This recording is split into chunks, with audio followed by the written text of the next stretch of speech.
the number 6 Buckeyes in Notre Dame to take on the Fighting Irish, the number 9 team in the country. So when it comes to the Ohio State Buckeyes, Tony, their quarterback is Kyle McCord, and so far for the season, Kyle has 6 touchdowns, 1 interception, 815 passing yards, completing 70% of his passes. But Buckeye fans, they don't really believe in McCord. And I've heard fans talk about, man, they got a problem at quarterback. What's your biggest takeaway on McCord's performances in the first 3 weeks of the season? I think it is pretty underwhelming, but I kind of also look at this as, and you might agree with me, because when I lived in Dayton, Ohio, I heard about this a lot as well. You go from having, the JT Barretts to the Dwayne Haskins to the Justin Fields to the CJ Strouds.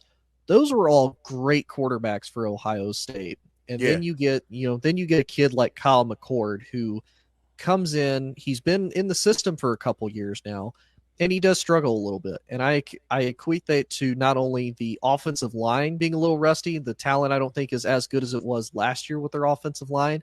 And I've noticed with Ohio State, they're not running the ball like they were before. Yes, Yeah. CJ Stroud and Justin Fields could get you the ball, could move the chains, not only throwing it but also running it. But Travion Henderson has not been nearly as good or nearly as productive as I kind of expected him to be coming into this season. And I've noticed that the last 2 years. His freshman year, he kind of burst onto the scene. If I remember right, he was having to share the field with J.K. Dobbins. And then now it's like, his production has kind of fallen off. And I don't know if that's also equated to the offensive line. I've noticed he likes to try to go outside of the tackles instead of trying to run in, which is where I think their strength would be a little bit more if he tried to run inside as opposed to trying to do like a halfback stretch on the outside. So I kind of equate it to that. He doesn't really have a good running game to rely on. And I do think a little bit of it is also chemistry. I know he played with Marvin Harrison Jr. Back in high school, so he does have a little bit of that connection, but he still needs to have that connection with Emmanuel Ibuka and Emeka Ibuka, my apologies, and the tight end. Ryan Day, Tony, obviously, so far since he's been at Ohio State, he has not beaten Michigan. And last year in the playoff matchup, they did play well in their playoff loss. But people are wondering, can Ryan Day coach well in big games? Because under Urban Meyer, the Ohio State Buckeyes football team played well in big games. So how big of a game do you believe this is going to be for head coach Ryan Day? I think it's going to be big. And I would also say too, they beat Notre Dame early on in the season last year. Now, of course, it ended up being a pretty bad year for Notre Dame overall because they ended up losing to Marshall and whatnot. But it is kind of crazy to think, Ryan Day is 48-5, I believe, as a head coach in his whole entire career. And that Ohio State fans are calling for his head when he wins over like 90% of his games. But I do get it, though. For Ohio State, there's one thing you for sure absolutely have to do.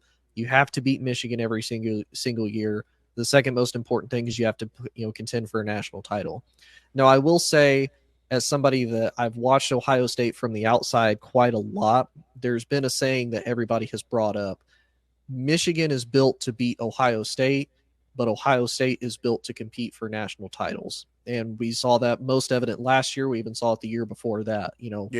Ohio State, lost to Michigan pretty badly, but then they end up coming, extremely close, literally a missed field goal kick to, taking Georgia's spot in the title game against TCU. So I think for Buckeyes fans, while they're frustrated, they want to beat Michigan at the end of the day, especially once the college football playoffs expand.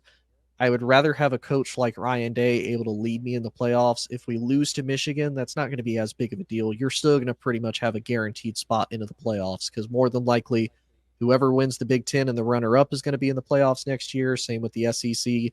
And then depending on who's better, the ACC or the Big 12, more than likely that not only those champions, but the runners-up of those divisions are also going to come into play.